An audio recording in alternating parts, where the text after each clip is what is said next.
Assalamualaikum warahmatullahi wabarakatuh. Bismillahirrahmanirrahim. Alhamdulillahi rabbil alamin. Wa bihi nasta'in ala umurid dunya waddin. Wassalatu wassalamu ala asyrafil anbiya'i wal mursalin Sayyidina wa maulana Muhammadin wa ala alihi wa sahbihi ajma'in. Rabbi shrah li sadri wa yassir li amri wahlul 'uqdatam min lisani yafqahu qawli. La haula wa la quwwata illa billahil aliyyil azim. Amma ba'd. Para bapak, para sedherek, para ibu, sedherekipun jamaah pengawasan Masjid Ukhuwah Islamiyah ingkang kula mulyakaken.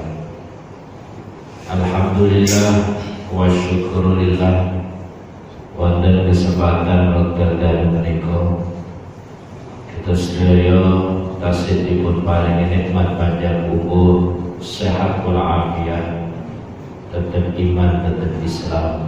Alhamdulillahirabbil alamin. Saged sareng-sareng hadir kepal wonten ing dalem menika panggenan saperlu derek pengaosan. Mugi-mugi kelawan disertai niat ingkang sae, wektalipun sae, panggenanipun sae, kita sedaya pikantuk ridhonipun Allah Ta'ala, dipun barokai sedayanipun manfaat fid wa dunya wal akhirah. Allahumma amin ya rabbal alamin. Para bapak, para sedherek, para ibu, kados biasanipun kita mulai pengawasan menika nganggo rumiyin sareng-sareng niat itikaf menawane kemawon wonten ingkang kesupen utawi nembe kemawon rawuh. Bismillahirrahmanirrahim. Nawaitul iktikafa sunnatan lillahi ta'ala. Bapak Ibu yang kami hormati, melanjutkan pengajian kitab Nasrul Ibad. Qala al-muallifu rahimahullahu ta'ala wa nafa'ana Allahu bihi wa bi ulumihi fid dharain amin. Wal maqalatu salisatu, utawi maqalah urutan ingkang kaping 3.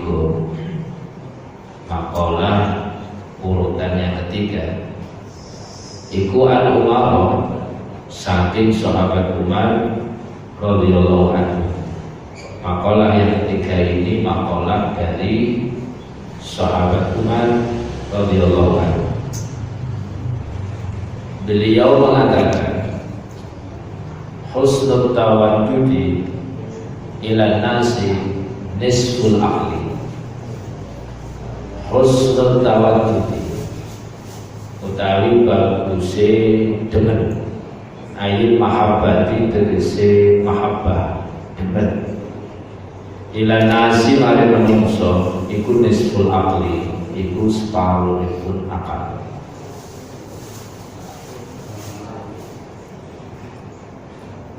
Makalahnya sahabat Umar, mahabbah yang baik, mencintai dengan baik kepada orang lain, itu adalah separuh dari kesempurnaan akal. Jadi semakin baik kita kepada manusia yang lain, itu menunjukkan bahwa akal kita sempurna.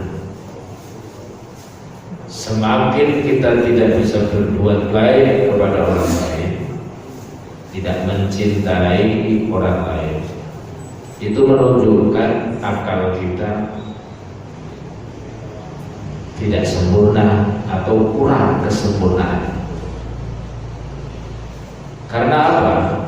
Karena manusia itu tidak bisa hidup sendirian.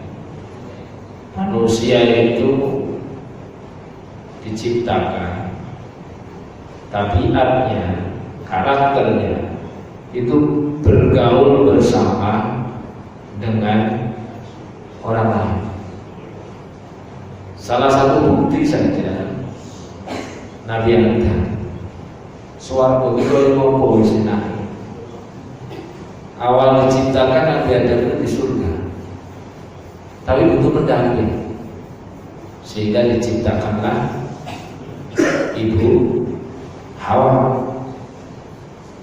Dari asal kejadian kita manusia, kita bisa tahu bahwa memang kita manusia ini tidak bisa lepas berhubungan dengan orang lain, meskipun di tempat yang enaknya seperti apa.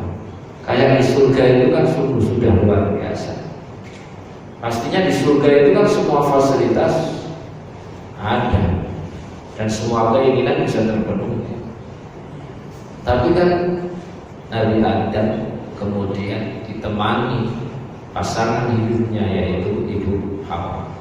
Dan kita semua adalah anak cucu Nabi Adam dan Ibu Hawa. Lah oleh karena kita ini tidak bisa lepas dari hubungan sesama manusia, mestinya kita ini tidak boleh egois mementingkan diri sendiri.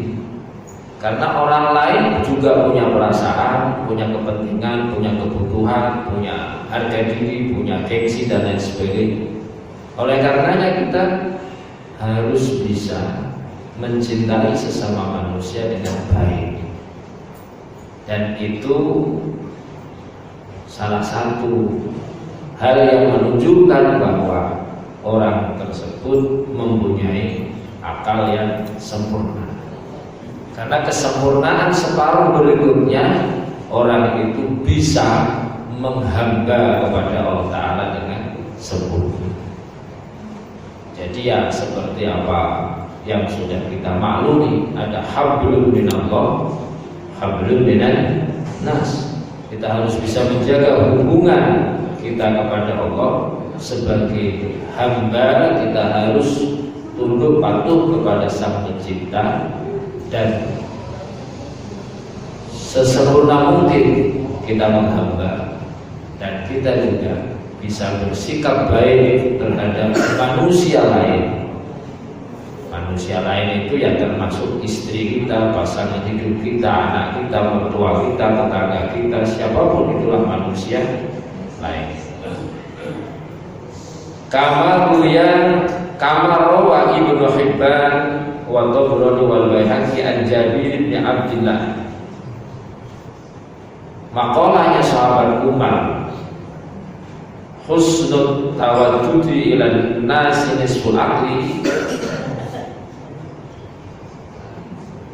itu diberi syarah penjelas pendukung, yaitu sebuah hadis yang mana Al-Imam Ibnu Hibban, Al-Imam At-Tabrani dan Imam Al-Baihaqi meriwayatkan.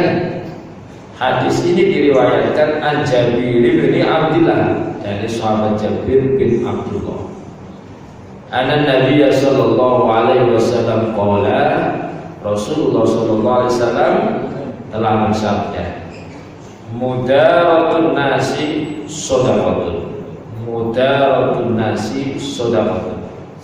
Mudaratun nasi ngalusi dhateng manungsa liya iku penggawe ingkang diganjar kaya nglakoni sedekah. Berbuat lemah lembut kepada orang lain itu perbuatan yang bernilai layaknya kita melakukan sedekah.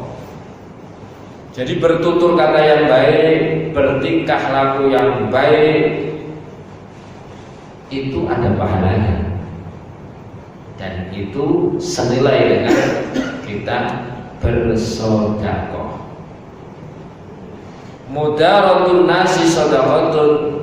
Hadis Nabi ini dijelaskan oleh Syekh Nawawi, ay mulaqafatun nasi bil qawli wal fi'li yusabu 'alaiha sawabas shadaqati. Mulaqafatun nasi utawi ngalusi, berbuat lemah lembut datang menungso liya, bil qawli dengan ucapan, wal fi'li lan penggawean, yusabu iku diganjar, 'alaiha yusabu iku diganjar apa menika mulaqafah, diganjar sapa wong 'alaiha ing atase mulaqafah sawabas shadaqati kelawan kaya ganjarane sedekah. Jadi berlemah lembut dengan orang lain dalam tutur kata, ditimbali jawabane nggih, sampun napa dereng jawabane sampun napa dereng, ngepenake jawabane, tutur katane apik, mature nggih sae, napa malih kalih tiyang ingkang sepuh mature punika kanthi matur ingkang boten padha kaliyan kalian matur kalih padha-padha kancane. Lah niku bernilai sedekah. Begitu juga dengan perbuatan. Perbuatannya halus, lemah lembut, tidak kasar, tidak frontal, tidak ekstrim, tapi penuh dengan kehalusan. Dakwah pun dengan kehalusan, menyampaikan sesuatu hal yang dengan baik, itu bernilai sedekah. Lah ini jarang orang yang tahu tentang sabda Nabi mudaratun nasi sedekah. Sehingga sering kita jumpai orang itu ketika bertutur kata seenaknya, tak peduli orang lain itu sakit hati atau tidak, senang atau tidak, bertindak seenaknya, sembrono, cenderung egois. Yang penting kemauannya tersampaikan, apa yang menjadi keperluannya bisa tercapai tanpa peduli orang lain. Nah ini karena kurang tahu. Sebenarnya kula lan dengan sami setiap saat, setiap waktu, lewat tutur kata kita, lewat tingkah laku kita selalu bisa bersedekah. Ibu ditimbali garwane, dik, undange dik bener apa no? Poyang, jawabannya pripun? Bu, meneng kodhok ya ora sida oleh sedekah sampean. Dik, kalem nek nang masjid nang omah. Pak opo nyegah. Awet iki kok. Allah ya Rabbi. Jawab nggih, niku bernilai sedekah. Buatan nopo mas, ngersake nopo, niku bernilai sedekah. Bapak-bapak ini mengatakan, Bu, Pak Tukulawa apa Bu tak tekoke pingine apa? Seneng ora aku ditawani karo kowe? Oh seneng, pokoke Pak seneng Pak. Jadi yang bapak-bapak kalau ibu mengatakan sebaliknya, niku bersedekah. Jadi nama maki sedekah-sedekahan terus. Karena selalu bersikap baik. Nah itulah sebenarnya sakinah mawaddah warahmah. Dalam keluarga kecil bisa saling bersedekah-sedekahan dengan apa? Bertutur kata baik, bertingkah laku yang baik. Bojone mulai senyum napa senyum Bu? Abiye iki mate nanya. Saiki kok bosen ki nang opo? Lah diteruske oleh ganjaran sedekah. Bapak-bapak itu hati-hati nek mlaku aja sampai ciklu. Biye manten aja. Lah nang opo kok ora diteruske? Manten lawas iki pecicilan. Lah niku mestinya kan ini bisa bernilai sedekah. Kenapa kita tidak lakukan setiap waktu? Nah ini kan potensi kita banyak untuk bisa melakukan pahala. Wa kana min mudaratihi sallallahu alaihi wasallam, lan termasuk di antara mudarahnya beliau Rasulullah SAW, annahu sesungguhnya beliau la yadummu ta'aman, tidak pernah sekalipun mencela makanan. Itu beliau Rasulullah. Bapak-bapak cok disuguhi daharan sing asin mboten Pak? Cok asinan apa mboten? Cok kemanisan apa mboten? Lah niku biasane awak ini senenge komentar. Ono wong diundang menghadiri resepsi pernikahan, tuan rumah mesti yo pingin memuaskan sekiranya tamu-tamu ini kudu seneng. Tapi jenenge menungso usaha itu kan kadang di luar kenyataan. Kebetulan tamu itu tidak sesuai selera dengan hidangan yang ada.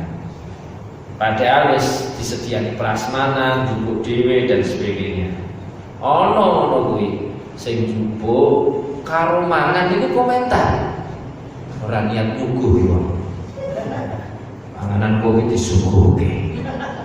Asin maneh. Tapi ngono kuwi yo tadu.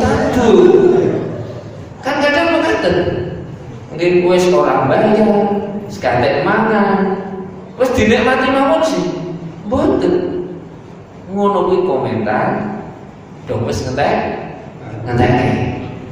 Ana ora nang kene sing ngono iki. Ana ora sing. Lah itu Rasulullah itu tidak pernah mencela makanan. Ketika beliau kerso, dah. Mboten kerso pun mboten tidak. Mboten komentar napa-napa. Kono Pak kemanisan, Pak asin, Pak alam, Pak apa pun. Nek kerso dah, mboten kerso ya pun. Mboten tidak. Nah nek wong kene kan mboten.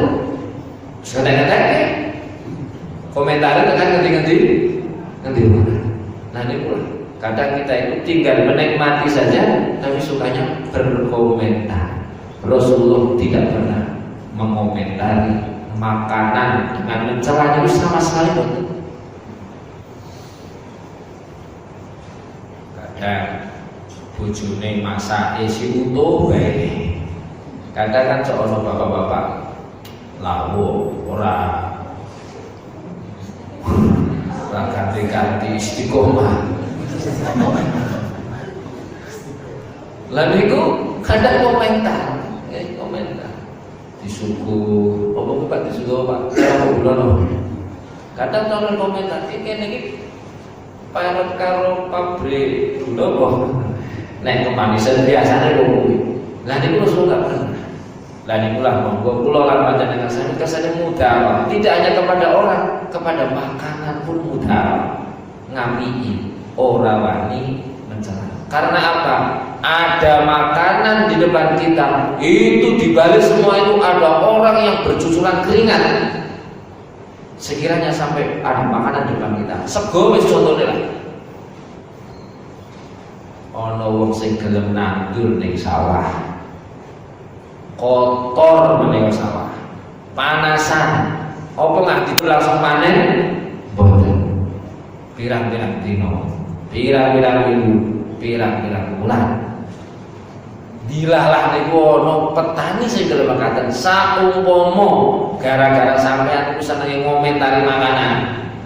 Petani ini do mogok ora gelem do nandur sawah awake dhewe. Berat repot. Terus saiki maneh ana sing senenge lucu komentar. Tempe ini dianggap sebagai sesuatu yang hina. Ana wong ora wani karang kowe minta tempe. Padahal tempe itu kan bergizi. Gawe tempe niku mboten gampang. Delene niku nandure kan kira-kira. Enggak boleh. Kok misalnya sampai tempe dijadikan sebagai olok-olokan, gue gawe menghina orang lain.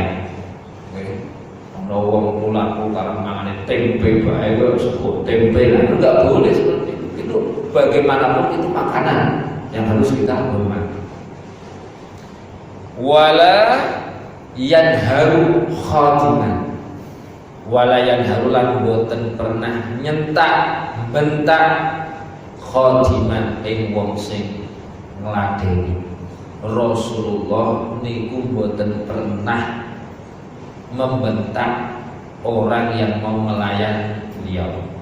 Apapun khidmahnya, layanannya seperti apa, memuaskan atau tidak memuaskan, tidak pernah Rasulullah itu membentak. Nikulah mudaraibun Rasulullah sallallahu alaihi wasallam. Mboten pernah membentak itu sama sekali itu mboten. Wala yadribu imra'atan. Tidak pernah sekalipun Rasulullah memukul perempuan. Tidak pernah Rasulullah memukul perempuan, sekalipun nggak pernah. Berarti lanang temenan. Ono lanang manene karo wedok, teplak karo bojone. Mane iku setengah lanang. Nah, setengah mana ya bohong. Nah niku tidak pernah Rasulullah itu memukul perempuan, bahkan beliau itu sangat menghormati perempuan. Niku di antara mudaraibun Rasulullah. Lah kula lan panjenengan sami sekiranya bisa meniru terhadap makanan, jangan sampai pernah mencela makanan. Kepada pelayan apapun jangan pernah sampai membentak. Kepada perempuan janganlah sampai kita memukul perempuan. Seperti apapun kelakuannya, jangan sampai kita memukul. Wal mudaratu utawi maknane mudarah, dia ya mudarah itu takut dunia tinggal dunia di ajli dini krana araya agama aksul mudahanati suwali mudahana. Dan iki mudarah. Mudarah itu bersikap meninggalkan kepentingan dunia untuk kepentingan agamanya. Kebalikan dari mudahana. Mudahana itu tujuannya dunia, tapi sing diiku agamane. Nek bahasa manune apa? Menjilat itu mudahana. Mudahana itu menjilat. Jadi tujuan utamanya itu dunia. Tapi yang menjadi sarananya itu agamanya dikorbankan untuk kepentingan dunia. Itu mudahana, jadi menjilat. Nah sebaliknya itu mudarah. Berarti bukan berarti terus jenengan nek karo bojone sampeyan dijarno cul-culan itu ya mboten. Ora terus nyapiki niku kelewat batas terus sak karepe sak penake wong liya berikut ya mboten, tetep kudu sesuai aturan. Nek menawane bojone keliru ya direke. Ketika istrinya itu keliru ya diingatkan, tapi mengingatkannya tidak dengan cara yang buruk, tapi dengan cara yang baik. Ya, tapi berarti ini mungkin boten nyuwun sewu, boten kemajuan, boten kemunduran. Ya, nek kemunduran itu berarti yo mau kae karo wong wedok teplak-teplok kasar dan sebagainya. Terus kalau panganan senenge ngomolo, modo ngolo-ngolo dan panganan. Tetep layak sak penake dhewe dumane piyambake niku wong sing berhak dilayani. Itu ada kemunduran. Begitu juga boten kemajuan. Pripun wong keluargane nglakoni maksiat kok dijarno to bojone anake nglakoni. Ya enggak seperti itu. Bersikap baik kepada manusia itu, ya cinta kasihnya itu ya juga termasuk ketika istri, anak, orang yang di sekitar kita itu kok terjadi penyelewengan, ya harus kita ingatkan. Di perumahan Limas misalnya, kita ya harus mudarah bagaimana bersikap baik kepada lingkungan sekitar sini. Tapi bukan berarti kalau di lingkungan sini ada oknum-oknum yang berbuat maksiat terus kita bebaskan begitu saja, ya tidak seperti itu. Harus kita ingatkan, harus kita amar ma'ruf nahi munkar, tapi dengan cara yang baik. Bukan terus dibiarkan saja, itu tidak. Niku mudhar. Kembali ke makalahnya sahabat Umar, wa husnus su'ali nisful ilmi.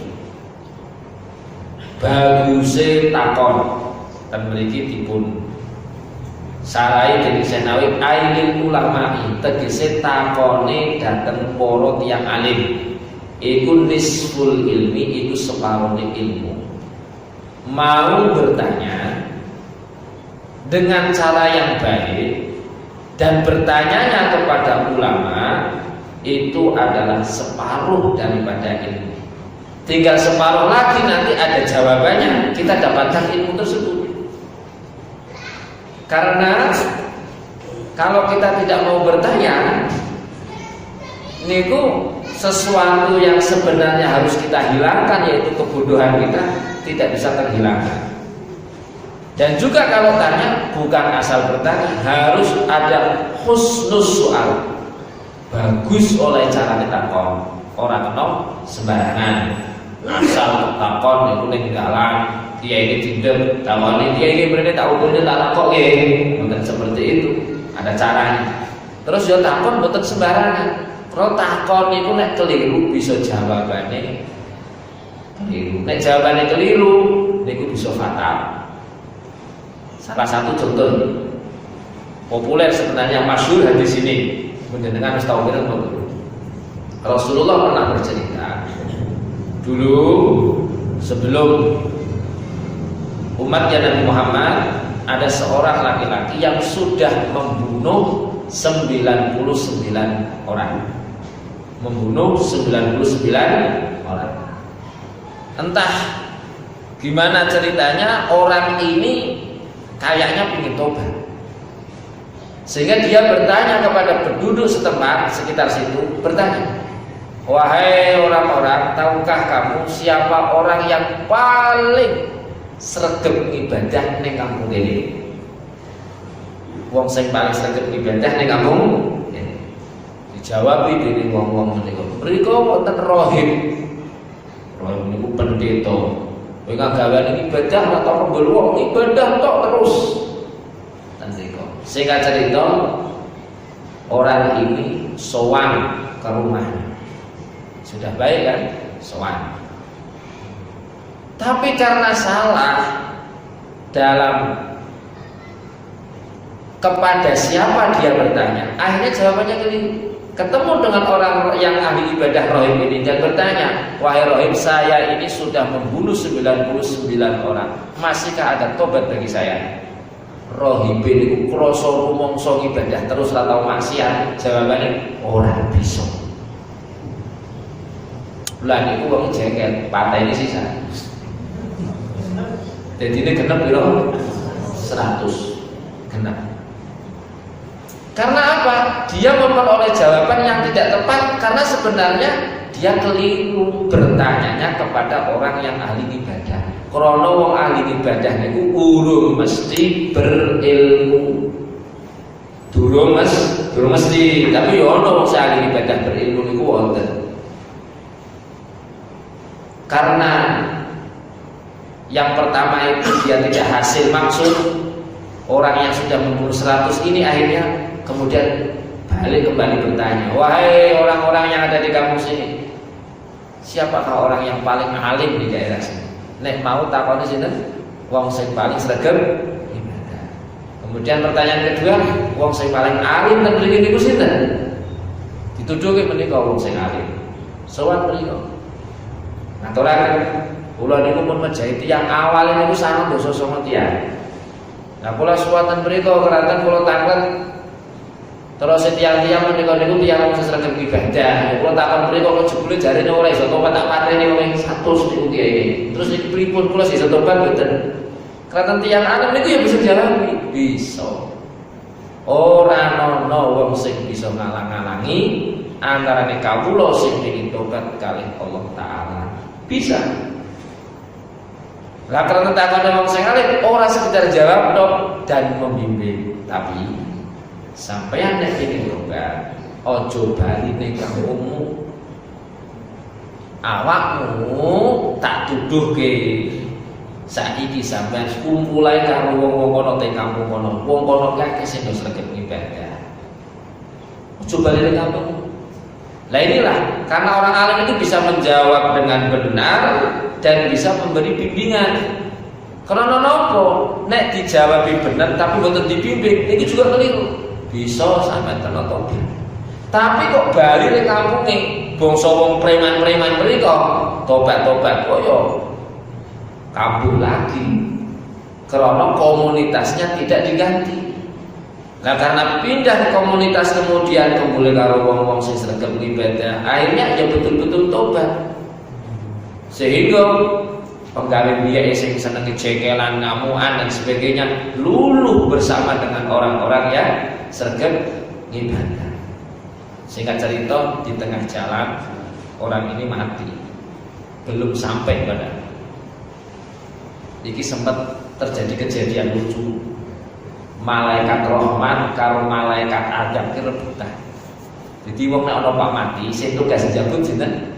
Malaikat Israil. Tapi beserta dengan malaikat Israil itu disertai ada malaikat rahmat, ada malaikat adab. Tinggal sing dijabut niku sinten? Nek sing dijabut niku wong apik, sing barengi malaikat rahmat. Nek sing dijabut niku wong sing ora apik, sing nyertai niku malaikat adab. Lah niku pidian, sampean paham pidian ora? Pidian iki opo? Pidian iki rebutan. Saling mengklaim, jare malaikat rahmat iki jatahku. Jare malaikat adab ora, iki jatahku. Jarene malaikat rahmat lagi kan wis ninggalke apa kelakuane wis tobat menuju ke tempat yang baik. Jare malaikat adab, tapi kan durung nglakoni apa-apa. Sing nembe Pak Mrono durung tekan kono. Jare malaikat adab.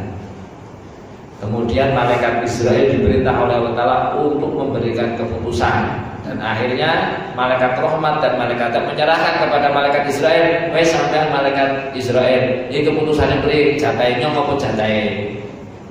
Malaikat rahmat atau malaikat adab? Keputusan malaikat Israil saiki diukur baik dari tempat asalnya ke tempat matinya, dari tempat matinya ke tempat tujuannya yang baik itu, ini lebih dekat mana? Lebih dekat? Ternyata malaikat diukur ora koyo sampean suwi yo langsung. Udah tak lumat terang-terang. Ternyata ten mriku hasilnya lebih dekat ke tempat yang dituju. Selisihnya cuma 1 dirok, 1-2 itu dari ujung jari sampai sikut. Lebih dekat ke tempat yang dituju. Akhirnya keputusan malaikat Israil, ini jatahnya malaikat rahmat, bukan jatahnya malaikat adab. Nah ini membuktikan bahwa jawaban orang alim itu betul. Orang yang mau bertobat dosanya seperti apapun, hatta kaya ngono kuwi mateni wong 100, asal gelem mau tobat temenanan, enggak ono sing bisa ngaling-alingi. Sing penting sadurunge mati. Dan ini kan belum mati tobat, meskipun belum melakukan apa-apa. Tapi akhirnya malaikat rahmat yang menyertai orang ini ketika dicabut nyawanya oleh malaikat maut, yaitu malaikat Israil. Berarti jawabannya menika mau wong sing ahli ibadah dok keliru. Karena wong nek tobat meskipun dosane kaya apa niku yo at-taib kamana dzambala. Pun maksud mriki berarti kula lan panjenengan sami niku asalnya itu bodoh. Dan kita diwajibkan untuk menghilangkan kebodohan. Nah, salah satu cara untuk kita menghasilkan ilmu, salah satunya adalah mau bertanya. Tapi bertanyanya dengan husnus soal, caranya saya ngerti. Terus lil ulama'i nek takon ojo asal-asalan. Nah saiki kadang wong takon asal-asalan.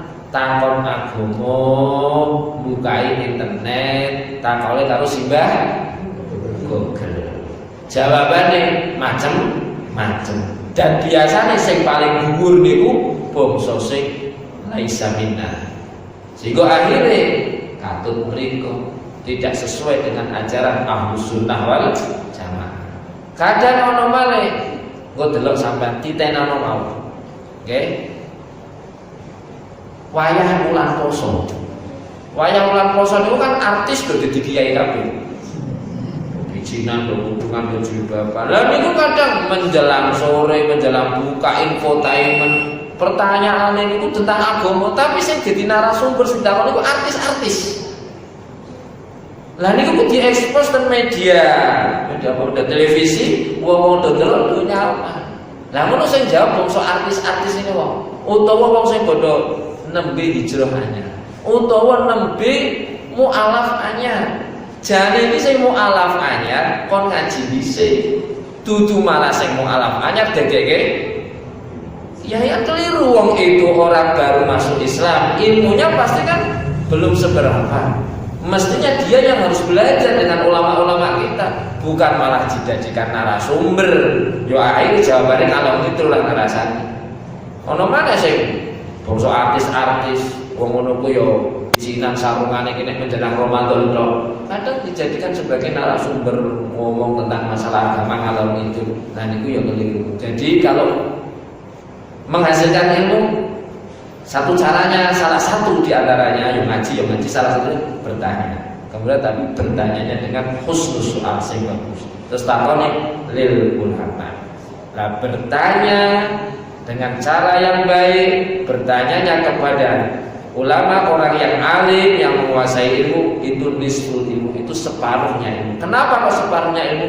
Li'annal ilma yuhsalu bihi, karena ilmu itu bisa dihasilkan dengan cara bertanya. Nek wis wanita kon berarti tidak separuh mana dirungokke jawabane. Lah menika lah jawabane sing hasil ilmu. Melanjutkan makalahnya sahabat Umar, wa husnul tadbiri nisful ma'isyah. Ini kan bagus sulasi, makalahnya isinya serba 3 perkara. Nah, ini 3 perkara yang nomor 3, husnul tadbiri nisful ma'isyah. Bagusnya tadbir itu nopo manajemen. Jadi memanage, mengatur sedemikian rupa dengan baik, itu nisful ma'isyah, itu separuhnya ma'isyah. Ma'isyah niku nopo? Maksabul insanil ladzi ya'isu bisababihi. Mata pencaharian sing menungso niku bisa urip sebabe menika duwe kerjaan niku. Lah niku ma'isyah niku mek bisa hasil niku sing separuh niku carane diatur sing apik. Lah sing separuh mana ya memang wis ditakdiri jatahe sepiro tinggal nunggu. Tapi berarti kita ini sebagai manusia biasa nek kerja ya kerjane sing apik. Dadi pegawai niku sing apik pripun, dadi pengusaha niku sing apik pripun, tetep wonten aturane masing-masing. Mboten kena asal-asalan tok. Mboten diatur sedemikian rupa. Nggih, niku perlu kula lan panjenengan sami ngerti. Di samping ya rezeki itu minallah. Tapi bagaimanapun kita secara syariat itu bisa mengatur sebaik mungkin sekiranya hasil apa yang kita harapkan. Dan itu jangan sampai lupa. Kok misalnya dodolan, kok kurang hasil, dievaluasi. Siapa tahu kita salah dalam memanagenya, mengaturnya. Oke, wong modal semene kita laris tapi kok ora oleh bati. Lah itu dievaluasi. Sapa ngerti awake dhewe itu perhitungannya kurang baik. Dicatat dengan baik siapa yang hutang, siapa yang bawa sekian dan sebagainya. Itulah salah satu di antara supaya ma'isyahnya itu bisa hasil dengan baik. Para bapak, para saudara, para ibu ingkang mulya, itulah makalah yang ketiga, makalahnya sahabat Umar, dan ini ada di bab sulasi. Memang kandungan isi makalahnya itu serba 3 perkara. Apa itu tadi? Bagusnya mencintai manusia yang lain dengan baik, itu adalah separuhnya akal. Dan yang kedua, bertanya dengan cara yang baik dan bertanya kepada para ulama itu adalah separuhnya ilmu. Yang ketiga, mengatur, memanage usaha kita dengan baik itu adalah separuh dari ma'isyah, mata pencarian yang bisa menjadikan kita ini sababnya hasil opo sing awak ini goleki. Subhanallah wallahu a'lam bishawab. Maka dengan sakit sarang-sarang itu dari akan mungkin sakit manfaat kagem kita sedaya, manfaat di dunia wal akhirah. Ala hadhihi al-Fatihah. Alhamdulillahirabbil alamin arrahmanir rahim maliki yaumiddin iyyaka na'budu wa iyyaka nasta'in ihdinas siratal mustaqim siratal ladzina an'amta 'alaihim. Bismillahirrahmanirrahim. Alhamdulillahirabbil alamin hamdan syakirin wa na'imin tayyibatin ni'amahu wa yulahu mazidan. Ya Rabbana lakal hamdu kama yanbaghi li jalali wajhika wa li'azimi sultanika. Allahumma lakal hamdu wa ilaikal mushtaka wa antal musta'an. La haula wa la quwwata illa billahil aliyyil azim. Allahumma salli ala sayyidina Muhammad salatan tamla'u khazainallahi nuran wa takunu lana wa lil mu'minina farajan wa farahan wa surura wa ala alihi wa sahbihi wa sallim tasliman katsira. Rabbana anfa'na bima 'allamtana, rabbi 'allimna alladhi yanfa'una, rabbi faqihna wa faqih ahlana wa qarabat lana fi dinina ma'a ahlil qudri unsa wa lakal. Rabbi wafiqna wa wafiqhum lima tardadi qawlan wa fi'lan karama warzuqil kulla halalan daima wa akhila atiya ulama nahda bil khair wa nufaku rasyad. Rabbana aslih lana kulla syukur wa akhiru bi ridha minkal uyun wa aqdi'na Rabbana kulla duyun qabla an ta'tiyana rusulul manam waghfir wastur anta akramu man sada wa salatullahi tarshal mustafa man ilal haqqi da'ana wal wafa bi kitabin fihi linnasi shifa wa ala al-ali kiram syarafa wa ala sahbil masabil ghura. Allahumma hdina bi hudaka waj'alna mimman yasluku bi ridha wa la tuwallina waliyan siwa wa la taj'alna mimman khalaqa amraka wa asab wa hasbunallahu wa ni'mal wakeel wa la hawla wa la quwwata illa billahil aliyyil azim. Sallallahu ala sayyidina Muhammadin wa ala alihi wa sahbihi wasallam walhamdulillahi rabbil alamin. Assalamualaikum warahmatullahi wabarakatuh.